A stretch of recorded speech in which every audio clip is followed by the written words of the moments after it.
আমাদের যেটা SIR 2026 special intensive revision যেটা চলছিল তার publication of draft electoral roll date আজকে 16 তারিখ। আজকে আল পার্টি মিটিং করলাম। এটাতে আমাদের যেটা ফাইনালি কাজ হয়েছে ওটা ওনাদেরকে বলা হলো। ফাইনালি ড্রাফট রোলে কতজন থাকছেন, কতজন আমাদের ডিলিট হয়ে যাচ্ছে এটা জানানো হলো। এটা আপনারা জানেন, এটা আমরা আগেও বলেছি। আমাদের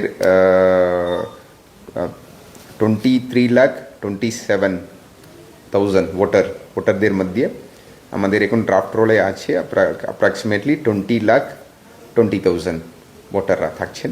আর বাদ গিয়েছে বিভিন্ন কারণে, absent, death, permanently shifted, duplicate, এই কারণে বাদ গিয়েছে প্রায় 3,06,000। এটা আমি আগেও আপনাদেরকে এই তথ্যটা দিলাম, এটা আপনারা নিয়ে নেবেন পরে। আজকে এই ড্রাফট রোলের কপিগুলো দেওয়া হয়েছে পলিটিক্যাল পার্টিদেরকে, ড্রাফট রোলের কপি। আর এটাও আমরা ডিস্ট্রিক্ট ওয়েবসাইটে যেটা এএসডি, যেটা এসি ওয়াইজ, পার্ট ওয়াইজ, যেটা যাদের বাদ গিয়েছে ওটা তালিকাটা আপলোড করা হলো আমাদের পশ্চিম বর্ধমান ডিস্ট্রিক্ট ওয়েবসাইটে। সো পাবলিকও ওনার দেখতে পারবেন ড্রাফট রোলও এখানে আপলোড করা হয়েছে। আর আমাদের এএসডিও আপলোড করা হয়েছে। সে পলিটিক্যাল পার্টিকে তো দেওয়া হয়েছে, সে যে কোনো পাবলিকও ওখানে ডিস্ট্রিক্ট ওয়েবসাইটে ঢুকে পার্ট ওয়াইজ ওনাদেরকে নিজের বুথটা জানতে হবে। নিজের বুথটা জানলে তখন আমার নাম কোথায় আছে ওনারা দেখতে পারবেন। আর voters.eci.gov.in বলে একটা ভোটার হেল্পলাইন আমাদের ওয়েবসাইট আছে, ওখানে ওনারা ঢুকলে এপিক নাম্বার দিলে ওখান থেকেও তথ্যটা পেয়ে যাবেন। এটা আমরা পলিটিক্যাল পার্টিদেরকে বলেছি। এখানে যেটা claims and objection, period of claims and objection যেটা হচ্ছে আজ থেকে শুরু হয়ে 15 জানুয়ারি অবধি চলবে। 15 জানুয়ারি অবধি চলবে। এখানে ফর্ম 6, 7, 8 তিনটেও জমা দেওয়া যেতে পারে। ফর্ম 6 কারা দেবে? যারা নতুন করে 18 হয়েছে ওরা দিতে পারে। আর যাদের নাম ওরা ভাবছে বাদ চলে গেছে, ধরুন ভুল করে বাদ চলে গেছে, অথবা কোনো কারণে বাদ চলে গেছে, অথবা 2025-এ ওদের নাম ছিল না, যেটা 2025 রোলেও ছিল না, ওনারা যাদের 18 অ্যান্ড এবাভ ওনারা যদি ফর্ম 6 দিতে চান এই পিরিয়ডের মধ্যে 15 জানুয়ারির মধ্যে দিতে পারেন। Both hard copy and online দুটোতেও দিতে পারেন। এখানে একটা ডিক্লারেশন দিতে হবে, আলাদা করে দিতে হবে ফর্ম 6-এর সঙ্গে।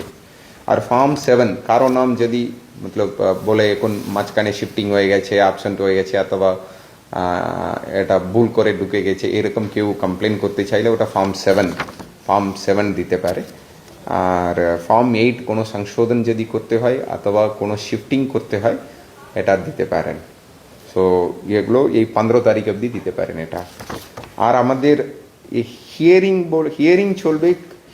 প্রক্রিয়াটা চলবে 7 তারিখ অবধি, 7 ফেব্রুয়ারি অবধি চলবে। এটা আমরা হিয়ারিং মোটামুটি আমরা প্ল্যান করেছি এইআরও ওয়াইজ, মানে একটা ইআরওর আন্ডারে এসির অ্যাসেম্বলির 10 জন মিনিমাম থাকে এইআরও। আর আমরা কিছু অ্যাডিশনাল এইআরও প্রস্তাবটা পাঠিয়েছি। সো আমরা এইআরও ওয়াইজ ভেনিউটা করব।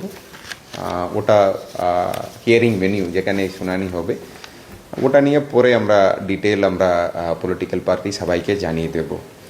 এটা করে দেওয়ার পরে আপনার ফাইনাল রোল পাবলিশ হচ্ছে 14 ফেব্রুয়ারি। ঠিক আছে, 14 ফেব্রুয়ারি অবধি এসআইআর কাজ প্রক্রিয়াটা থাকছে। যারা অনলাইনে অলরেডি অনেকে আছে যারা অনলাইনে শিফটিং এর জন্য করেছে, পেন্ডিং, সেগুলো কি এখন টেক আপ করা হবে। এখন যতটা আমরা অক্টোবরে, আই থিঙ্ক 31 অক্টোবর অবধি যতগুলো ফর্মগুলো ছিল ওটা ডিসপোজাল করা হলো।